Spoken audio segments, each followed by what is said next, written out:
Hi guys. Have you ever wondered sometimes when you tell somebody you don't eat a certain thing or you don't do something and they say, "Yeah, yeah, I know." And then moments later, a few moments later, they come with the same topic matter or they're offering something. You say, "Oh no, I don't eat that." Or if you don't drink coffee or whatever it is, or you don't eat good chocolate and they offer you chocolate or coffee and you say you don't have it, they'll tell you, "Oh, it tastes nice. It tastes nice," or you didn't try the right one, or whatever the case may be. Sometimes I wonder why people do that. If it's because they don't respect your opinion, or I don't know what you call it. Yet, if somebody tells you, or me myself, I don't eat pasta, I wouldn't offer that person pasta. Better yet, you have Muslim, they don't eat pork. Imagine offering a Muslim a ham sandwich or putting pork on their table. That would be presumptuous. And we have to respect people's opinions and people likeness. Whatever somebody say they don't like, they don't consume, or whatever the story is, respect it. So I don't know if they're being presumptuous when they do it, or if they're being forgetful, or if it's unintentional. But I don't know, especially when you're trying to separate yourself from the matrix, and you have people who are so-called enlightened. They say, "Yeah, yeah, I know what you mean." Yet they want you to eat a certain thing or go a certain place where you clearly say, "Oh no, I don't do this," or I don't like this kind of food," or whatever it is. I don't eat seafood. If I tell you I don't eat something or I don't want something, I don't feel like I have to tell you, "Oh, I'm allergic to it. That's why," or sometimes you can say that because sometimes people do have allergies.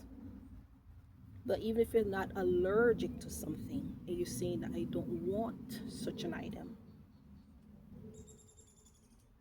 why force somebody to take it or consume it? You know, I don't get that. I don't know if it's presumption. I don't know why people do those things or not respect somebody's boundaries. I like boundaries. That's one of my favorite words, along with gratitude. Thank you. I can't stand you give somebody something and they don't say thank you. But I always say boundaries keep us safe. When I look at boundaries, I look at the red light, green light. If I approach the intersection and the light is red and your light is green, you have the right of way to go. If I disrespect those boundaries, we can collide. So boundaries keep us safe. Boundaries is going into somebody's home. You remove your shoes at the door and you don't walk into go right away into somebody's refrigerator. I'm not talking about like your immediate family, people, stuff like that. Or even still, your siblings, you can't just walk into their house and go jump in their bed, especially if they're married and stuff like that. That's boundaries. You gotta have boundaries. And always say boundaries keep us safe, right? Look at the cats. I love seeing them. I love looking at nature.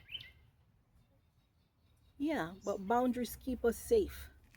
So if somebody tell you I don't like such a thing or I don't go to such a place, respect that. If I tell you I don't eat a pound of sugar, why are you gonna give me something that's packed with sugar and I don't want it? Respect people's boundaries. Like I juice up here and there. I juice up. Sometimes when I tell people what I put in my juice, I put kale, carrots, ginger, spinach, whatever. Any greenery I can get, I'll juice it. I'll use beet, carrot as my sweetener. And I like ginger. And you'll have some people who are not into that kind of thing and it's yuck. So imagine that same party individual.